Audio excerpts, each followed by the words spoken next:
जाता है। उसको बचाने के लिए मेहुल सडन ब्रेक लगा देता है, जिससे बाइक डिसबैलेंस हो जाती है। अपनी जान बचाने के लिए मेहुल बाइक से छलांग लगा देता है। मेहुल की बाइक जाके एक पेड़ से टकरा जाती है और पूरी तरीके से टूट जाती है। मेहुल जैसे तैसे करके खड़े होने की कोशिश करता है तो उसे बहुत तेज दर्द होता है। आज तो मैं मर ही गया रे। मेहुल लंगड़ लंगड़ कर अपनी बाइक के पास जाता है तो देखता है कि उसकी बाइक पूरी तरीके से टूट चुकी है। ओह नो, सब कुछ गड़बड़ हो गया है। अब मुझे किसी की हेल्प लेनी पड़ेगी। मेहुल के पैर में चोट लगी हुई थी और उसे जोरों की भूख भी लगी थी। ऊपर से उसकी गाड़ी भी टूट गई थी। मुझे आलिया को कॉल करके यहाँ बुलाना ही पड़ेगा। मेहुल आलिया को कॉल करने के लिए अपने जेब से मोबाइल निकालने लगता है, लेकिन मेहुल की जेब में मोबाइल नहीं था। Interesting, very very interesting. अब मेरा मोबाइल कहाँ गायब हो गया? आज का दिन ही खराब है। मेहुल तुरंत अपनी स्मार्ट वॉच से मोबाइल को कनेक्ट करता है और सिग्नल भेजता है, लेकिन मोबाइल कनेक्ट नहीं होता। मेहुल आसपास मोबाइल को ढूंढने लगता है। अगर मोबाइल नहीं मिला तो बहुत बड़ी गड़बड़ हो जाएगी। फाइनली एक पेड़ के नीचे मेहुल को मोबाइल मिल जाता है, लेकिन मेहुल का मोबाइल पूरी तरह से टूट चुका था। मेहुल बिना देरी किए तुरंत आलिया को कॉल करता है, लेकिन एक रिंगटोन जाते ही मोबाइल स्विच ऑफ हो जाता है। आलिया उस समय सो रही थी। मोबाइल की रिंगटोन बजते ही आलिया झटपटाकर उठने की कोशिश करती है, लेकिन वो बिस्तर से नीचे गिर जाती है। अरे यार, किस बेवकूफ ने कॉल कर कर बिस्तर से नीचे गिरा दिया? आलिया तुरंत अपना मोबाइल चेक करती है तो उसमें मेहुल का मिस कॉल था। अरे ये तो मेहुल सर का मिस कॉल है और मैंने उन्हें बेवकूफ बोल दिया। अब तो मेरी खैर नहीं। आलिया तुरंत मेहुल को कॉल बैक करती है, लेकिन तब तक मेहुल का मोबाइल स्विच ऑफ हो चुका था और उधर मेहुल बार बार अपने मोबाइल को स्विच ऑन करने की कोशिश कर रहा था, लेकिन मेहुल का मोबाइल ऑन ही नहीं हो रहा था।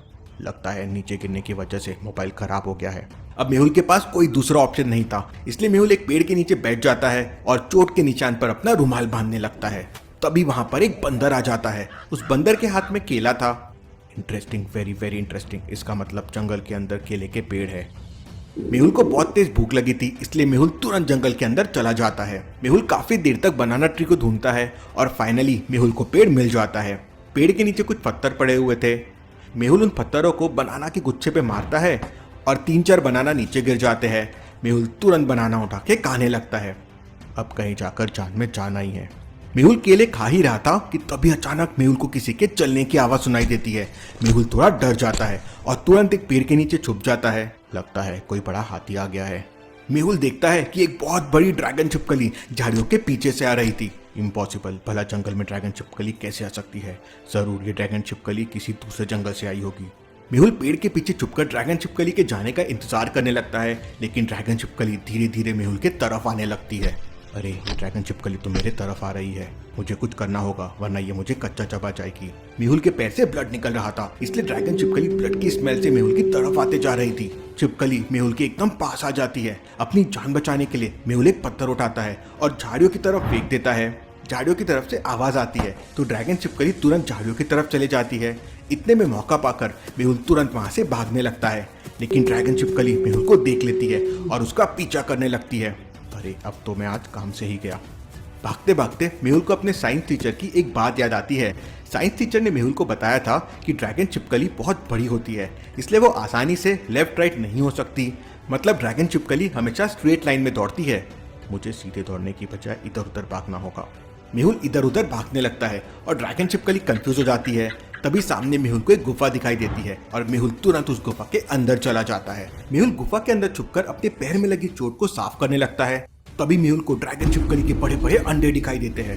Interesting, very very interesting. ये अंडे तो जरूर ड्रैगन छिपकली के होंगे। इसका मतलब मैं उसके घर में आ गया हूँ। मेहुल तुरंत गुफा से बाहर जाने लगता है, लेकिन तभी ड्रैगन छिपकली गुफा के अंदर आ जाती है।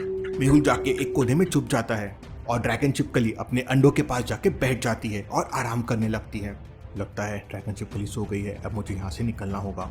मेहुल दबे दबे पैरों से गुफा के बाहर निकलने लगता है, लेकिन तभी मेहुल एक पत्थर से टकरा जाता है और पत्थर नीचे गिर जाता है। पत्थर की आवाज सुनकर ड्रैगन छिपकली जाग जाती है। मेहुल को गुफा में देखकर ड्रैगन छिपकली उस पर हमला कर देती है। अपनी जान बचाने के लिए मेहुल अपनी गन निकालता है और हवा में फायर कर देता है। फायरिंग की आवाज सुन ड्रैगन छिपकली डर जाती है और गुफा के अंदर बने एक बड़े से होल में चले जाती है। मौके का फायदा उठाकर मेहुल तुरंत गुफा से बाहर भाग जाता है। यहाँ से दुम दबाकर भागते में ही भलाई है। मेहुल अपनी गन हाथ में लेकर जंगल से बाहर जाने का रास्ता ढूंढने लगता है, क्योंकि रात बहुत हो चुकी थी और चारों तरफ अंधेरा ही अंधेरा था। पता नहीं आलिया के पास मेरी कॉल गई होगी या नहीं। मेहुल काफी देर तक जंगल से बाहर जाने का रास्ता ढूंढता है, लेकिन उसे रास्ता नहीं मिल रहा था। इतने चलते मेहुल को एक बहुत बड़ी चट्टान दिखाई देती है। अगर मैं चट्टान के ऊपर जाके देखूंगा तो शायद मुझे जंगल से बाहर जाने का रास्ता दिखाई दे। मेहुल चट्टान की चोटी पर पहुंच जाता है।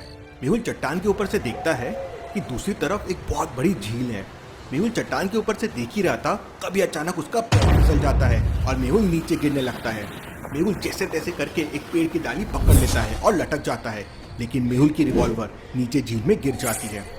मुझे कैसे भी करके अपनी गन वापस लानी होगी, क्योंकि इस जंगल में बहुत खतरा है। मेहुल अपनी गन वापस लाने के लिए धीरे धीरे चट्टान से नीचे उतरने लगता है और झील के पास पहुंच जाता है। मेहुल को बहुत प्यास लगी थी, इसलिए मेहुल सबसे पहले झील का पानी पीता है। लगता है मेरी गन पानी के अंदर चली गई है। मेहुल पानी पी रहा था, तभी मेहुल की नजर झील के दूसरे कोने पे पड़ती है। वहां पर कुछ चमक रहा था। मेहुल गौर से दिखता है तो झील के दूसरे किनारे पर एक शेर पानी पी रहा था। शेर मेहुल को देख लेता है और जोरों से दहाड़ता है। शेर की दहाड़ सुनकर मेहुल तुरंत वहां से भागने लगता है और भागते भागते फाइनली एक पेड़ के ऊपर चढ़ जाता है। गन तो मिली नहीं, शेर जरूर मिल गया। जान बची तो लाखों पाए। मेहुल पूरे 2 घंटे तक पेड़ से नीचे नहीं उतरता। मेहुल 2 घंटे तक पेड़ के ऊपर ही रहता है, क्योंकि शेर ने दोबारा मेहुल को देख लिया तो वो मेहुल को कच्चा चबा जाएगा और मेहुल के पास गन भी नहीं थी। लगभग 2 घंटे बाद मेहुल को किसी की आहट सुनाई देती है। मेहुल अपने चारों तरफ देखता है तो एक आदमी लालटेन लेकर वहां से निकल रहा था। अंधेरा होने के कारण मेहुल उसका चेहरा नहीं देख पा रहा था। मेहुल तुरंत उस आदमी को आवाज लगाता है, सुनिए, जरा सुनिए, एक्सक्यूज मी। मेहुल की आवाज सुनकर वो आदमी मेहुल के पास आता है। वो आदमी कोई और नहीं बल्कि कुशल था। कुशल मेहुल को पहचान लेता है। अरे मेहुल, तुम यहाँ कैसे? कुशल की बात सुनकर मेहुल तुरंत पेड़ से नीचे उतर जाता है। खेलोगे नहीं तो जीतोगे कैसे?